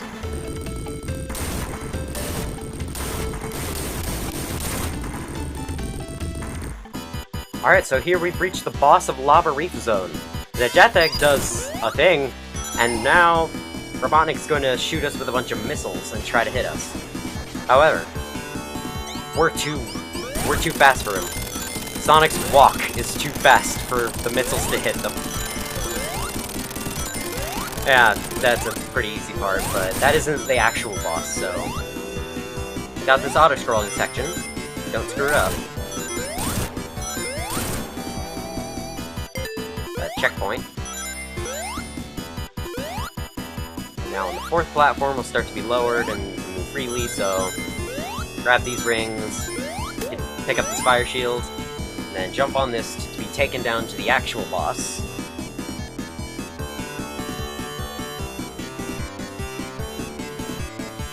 So this boss is pretty easy. Pops out of the ground and starts to cause all the platforms to slide down towards him. Then I'll shoot a bunch of cannonballs that will also land on the slope. But all you need to do is jump over the platforms, not get hit by the cannonballs, and then the cannonballs will just go right back into him and damage him. So yeah, cannonballs always land in the same pattern, in between two platforms, in front of a platform, and then behind the next platform. And then the third platform after the one with the cannonball behind it will always be the point where Robotnik changes the ground back to normal, and yeah, moves on to the other side. I think you gotta do this 5 times, and then he dies. He has a lot. This boss has a lot more health than they usually do.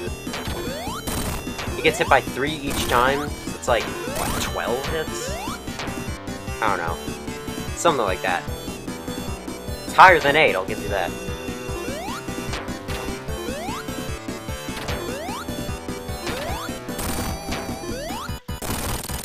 There you go. And I completed the level with a high ring bonus. If you have a fire shield, landing in the lava doesn't hurt you. On top of that. Time bonus 100. 6 minutes, 22 seconds. Doesn't matter though, because the ring bonus was so high.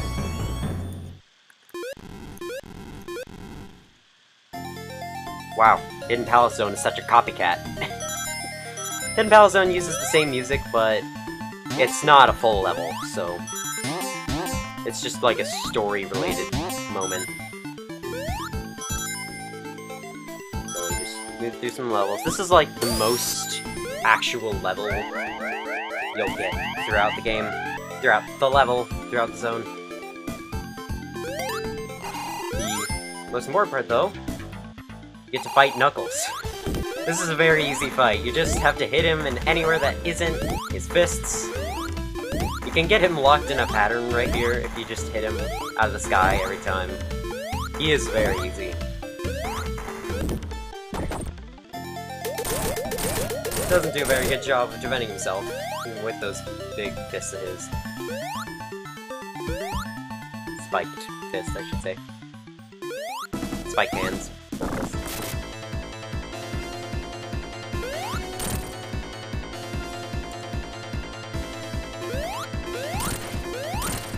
Hey, you put him down. Just kidding.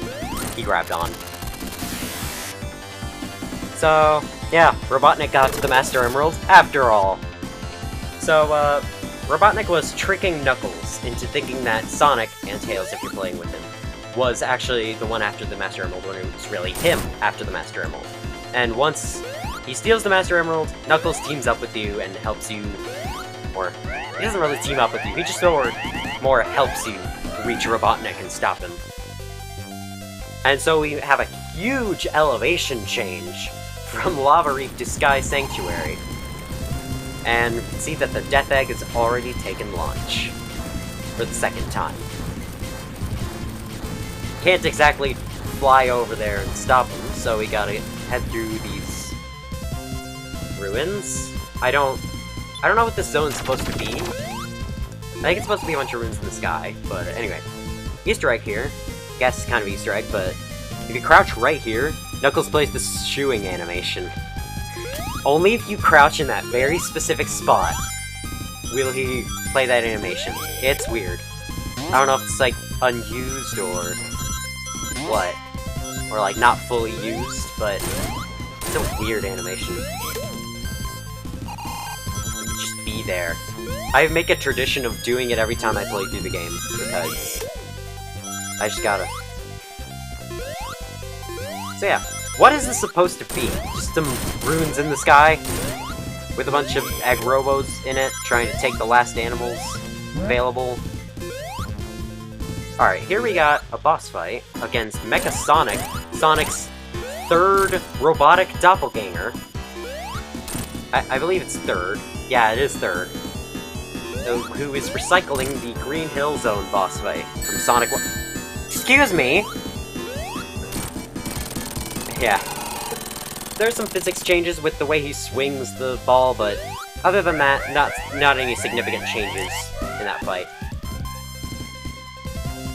It is slightly harder than the Green Hill one, though. You got egg robos, you got platforming, you got a sky level, right? You got the second to last level in the game. Rather, second to last zone. This isn't the second to last level. The levels in this game are the acts. The zones are kind of the worlds. I just call them both levels sometimes. Just sort of hoping that people actually understand which one I'm referring to.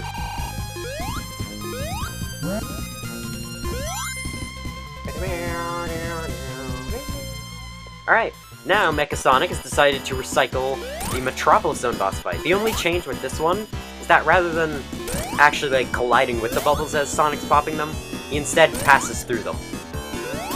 So yeah, other than that, it's the same as Metropolis Zone. It's the same kind of like, you gotta bum rush your way to victory. He even has the extra laser attack on his final hit, so...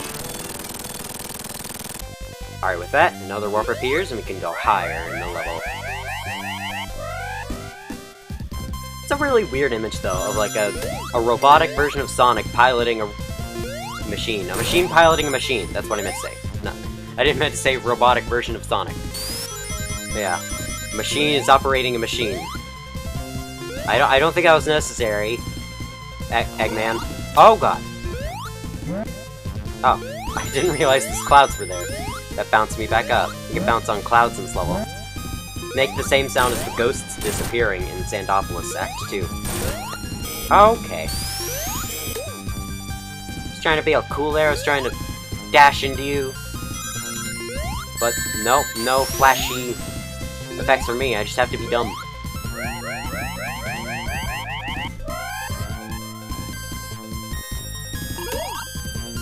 There's one right here. Rings, please.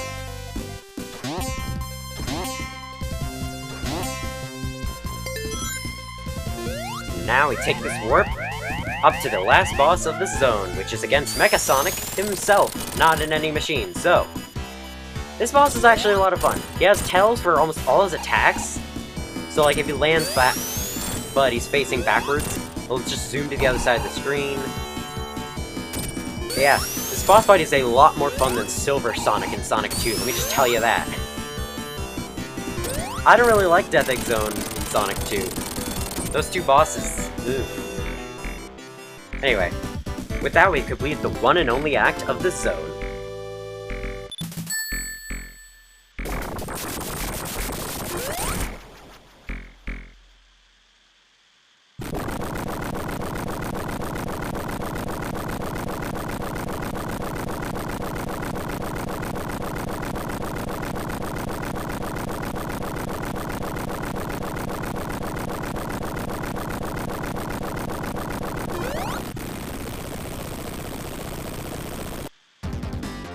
Well, I may not like the Death Egg Zone in Sonic 2, but I sure do like the Death Egg Zone in here.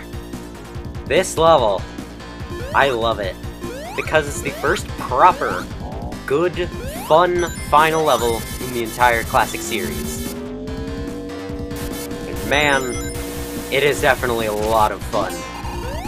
The atmosphere is foreboding, the mechanics are great, I like how the projectiles are just some blue things coming out of a wall rather than like fireballs or something stupid like that. I like those gravity hallways.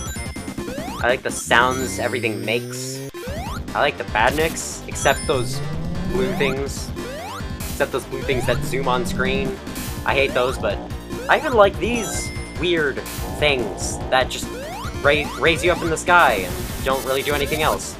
I like the temporary floors being like an orb that's shot, or a bunch of orbs that's being shot to the other side so fast that they actually make a floor. I like the background. Now it doesn't move to give you the sense that this place is ginormous. I love this level, man. This used to be my favorite zone in the series, and now I just realized Flying Battery Zone is too fantastic for me to say this is better. It's a close second, though. Great ending to the game. It's not like Scrap Brain Zone, which has a bad Act 3. It's not like Sonic 2, which has a... kinda has no real final zone, unless you count Wing Fortress. But even then, Wing Fortress is very short. It's kind of a underwhelming final zone. Then it has Death Egg Zone, which sucks, and I hate it.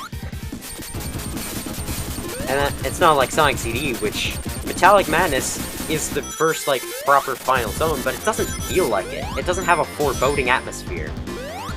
It's just kind of like a recreation of Scrap Brain Zone, but without the terrible Act 3.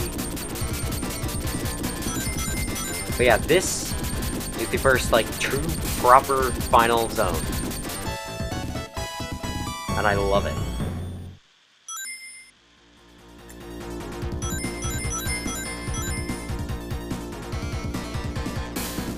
Thank you for coming to my TED Talk. Anyway. Don't fall down there, by the way. That's a death pit. So remember that. Don't just ride the thing all the way down to the death pit. I like this room, too, where you have to, like, bounce on this middle...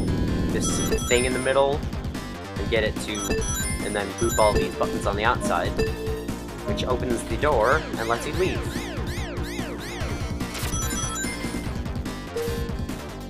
There's also these weird ring... things. I don't know what to call these, but they make you ride through rings. It's kind of weird. I don't know what these are supposed to be used for. For, Robotnik's robots. Like, I guess this is a quick transportation. But, for them, but I don't know. They were weird.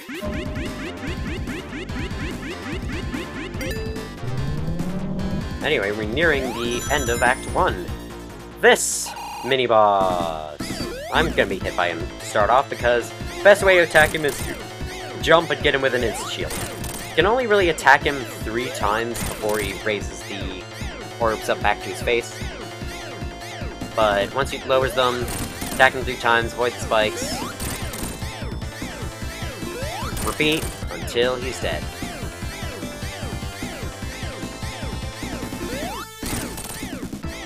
Then, he has a second phase, which I have no idea how you're supposed to fight this thing without taking damage. I would try to just hit him one at a time, once at a time, but the platforms usually just hit me, and I don't know. I like to try to fight all these guys without taking any damage, but this one feels like you're forced to.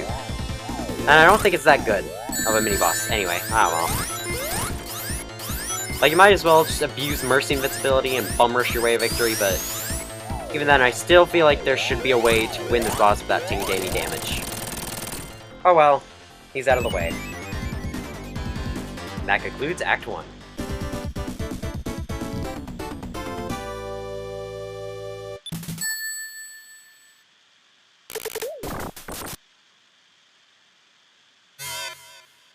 Well, here we are, last level. Death Egg Zone Act 2 takes place on the outside of the Death Egg, and it has a nice gravity mechanic. It's only visual, really. Oh, I didn't enter it fast enough. Oh well, there's an electric shield down here, so it doesn't matter. It's only a visual effect, really. Your controls aren't reversed or anything like that.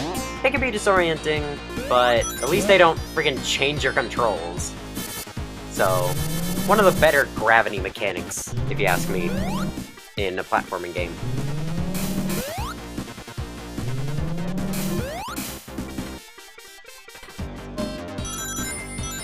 God. Okay. So, you also have... there's 2 ways that this level changes to gravity. 1 through those machines, and 2 through those gravity hallways. You'll just enter and exit at different gravities.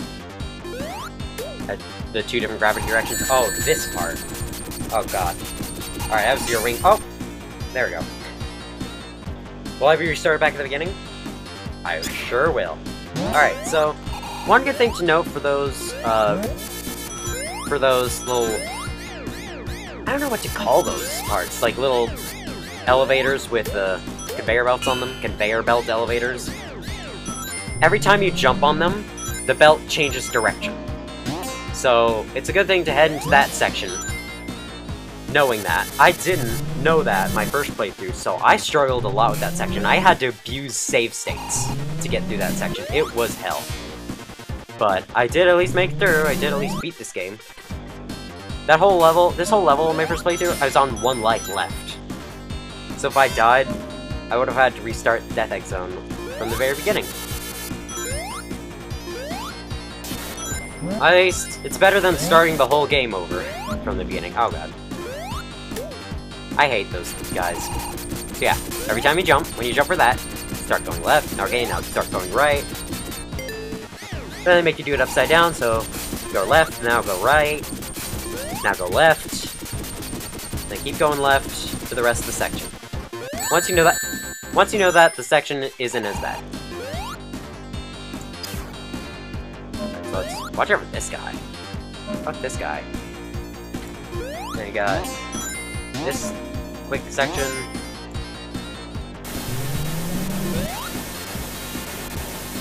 By the way, those are the electric floors I was talking about. That the electric shield protects you from. It's like the only level hazards that the electric shield grants immunity to. So, thankfully they're the most common type of shield in this level, so you could just straight up walk over them with that on. These platforms are pretty interesting mechanic.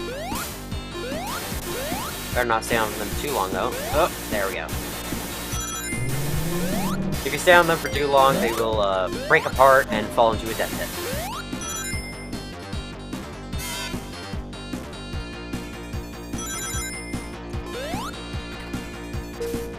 We got another ring ride section.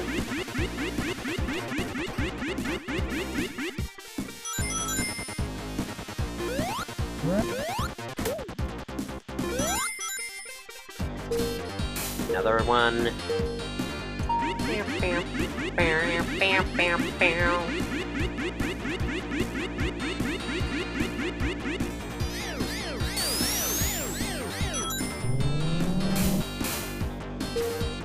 Another one!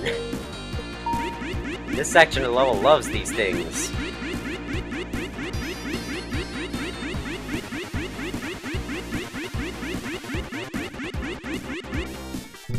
Alright, got an electric shield right here, which should be able to carry through the rest of the level. Go on up.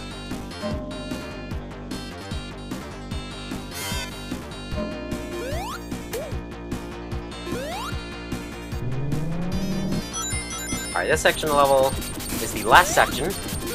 I always like to jump on that twice, because I have to jump to avoid that projectile, and then I have to jump on it again to get it going in the right direction.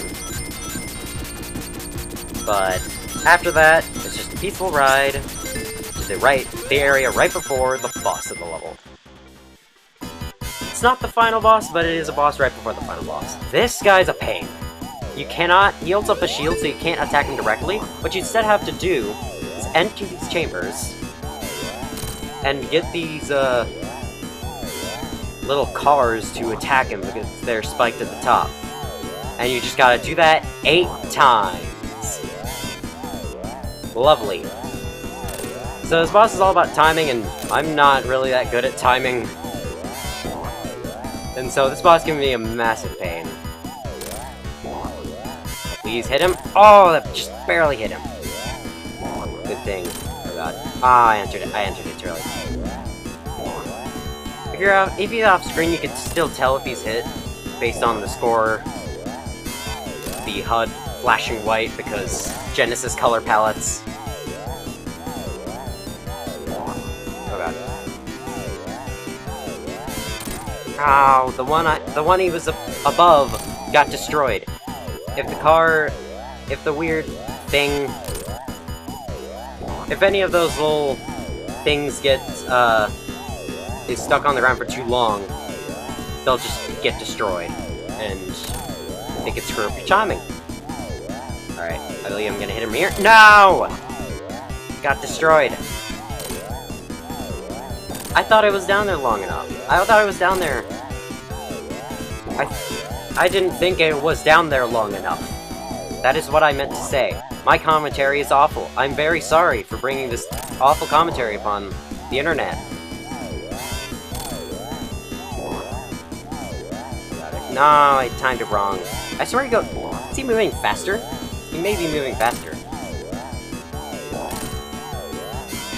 Oh, I got him. Bad. I don't know how many hits he has left, maybe I should count. There we go, he's done. So now begins the final boss. Go all the way right here, otherwise it takes a while to come over. So the first final boss of this playthrough is the Great Eggman Robo. First phase takes off typical final boss design. With a big body and background, he attacks you with 2 hands, you gotta attack the hands to progress. Basically, every time he's about to squish you with them, start spin dashing. Then you can damage all the fingers, each fingers take 3 hits to go down. But like, spin dash in them long enough, and... oh god. Spin dash them long enough, and you'll destroy them all. And you'll move on to phase 2.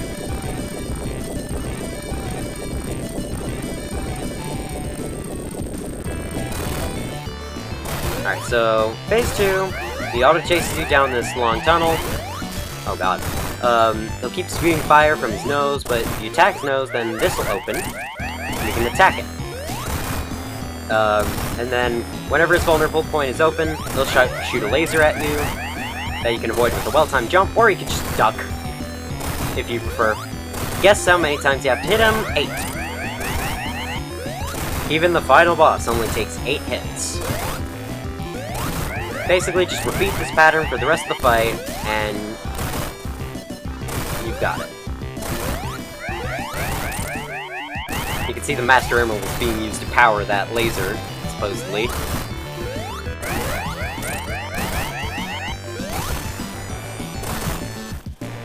Just jump over that. Should be going down? Yep. I didn't even know he would go down that hit. I was just gonna say, he should be going down soon. Then Eggman will try to... or Robotnik, whatever. It doesn't matter what I call him. Eggman or Robotnik, that's both his names, so... just gotta hit him a few more times. Do not fall in the pit. This is the last moment that you can die in a standard playthrough of 3 Knuckles. So yeah, try not to do that.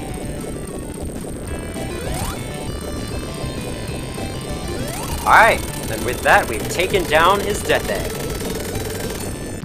We're not done though, we still got the Doomsday Zone. This zone is a lot of fun. This is the extended final boss for if you collected all the Chaos Emeralds.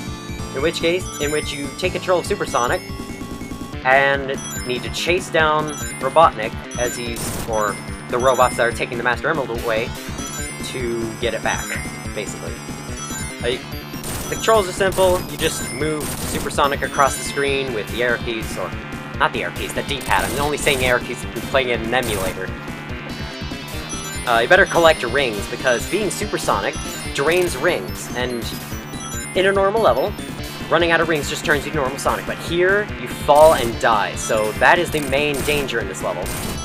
Those missiles that are attacking us, being hit by those gets you stunned, trapped against the left side of the screen for a very long time.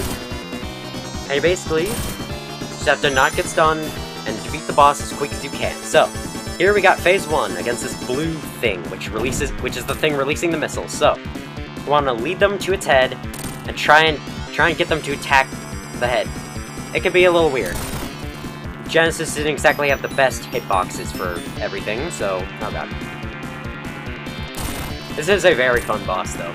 Also, this robot launches a bunch of smaller projectiles that are very annoying. There we go. Has Mercy invincibility. How dare you. Throughout this boss, you better friggin' work quickly, because throughout this boss, there are no rings to collect. Or throughout this part of the boss. So you better work quickly, because I only have 37 seconds to defeat this boss. You have to get 8 missiles into his head, just like every other Sonic boss in existence. And, yep, there he goes. This is a tough section if you don't know what to do. So, that isn't all, though. Phase 2 is up against this red robot, which is kind of reminiscent of the Death Egg robot from Sonic 2. And, now this section has rings all the way through it, so what you want to do is collect rings, and once you get enough, like whatever you think is enough, you can zoom ahead and get a hit in on the Death Egg robot lookalike. I don't know what that's called. I don't know if it is the Death Egg robot or not. But it sure looks like it. So that's what I'm calling it. Alright. You know what? 20 seconds is enough. Oh god. Never mind. It's not enough anymore, because I got hit by the weird blue spikes that comes out of them. Alright, when you get near, it'll start to release a bunch of missiles. Oh, I didn't hit him. So, to hit him, all you need to do is just crash into him, because you're supersonic, and you can hit him with your amazing supersonic face. I don't know what to say to you right now. Oh god. Oh god. I have 10 rings. The music speeds up whenever you have 10 rings left, to just let you know. Run out of friggin' time, sir. Alright, we're getting back up though. If I get up to like above 20, then I'll feel good about getting in another hit. Guess how many times you have to hit the Death Egg robot, by the way? Yep, 8. Even the very last boss of the game isn't safe from that number. There we go, got a second hit in. It takes a lot to hit him, so this boss can take quite a while. Alright, let's get another hit in. There we go. I have 10 rings. Please give me more. There we go. 6 packs of rings right in your path is fantastic. Alright, let's get another hit. Got him? Avoid the missiles. Missiles are actually easier to avoid. They don't lock onto you like the previous robots ones did.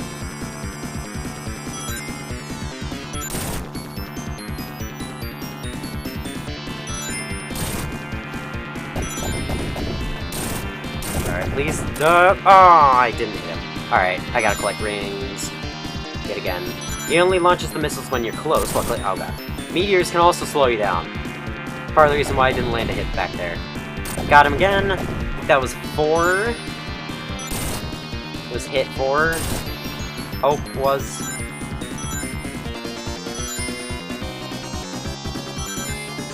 I hope it was, because I don't want to make my computer suffer from recording any longer.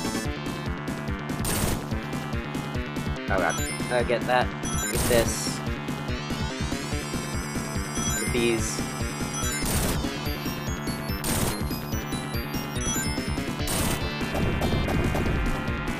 Got him again.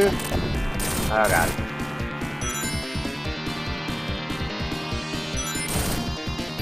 I have enough for another hit. Let's go. And that's it. We have beaten Sonic 3. I screwed up my voice at the end there, but you know what I mean.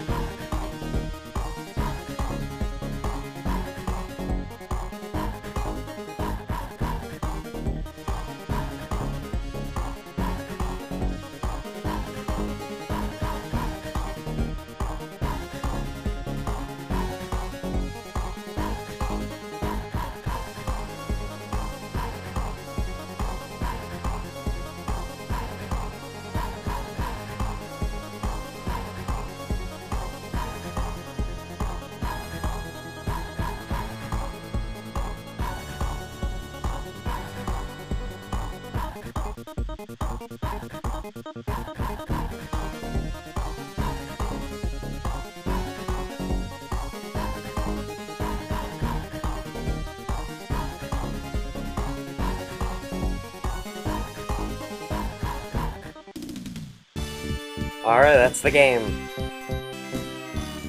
So yeah, guess I'll give my final thoughts on Sonic 3. This is probably my favorite platformer game ever, as of video recording, which is on October 18th, by the way.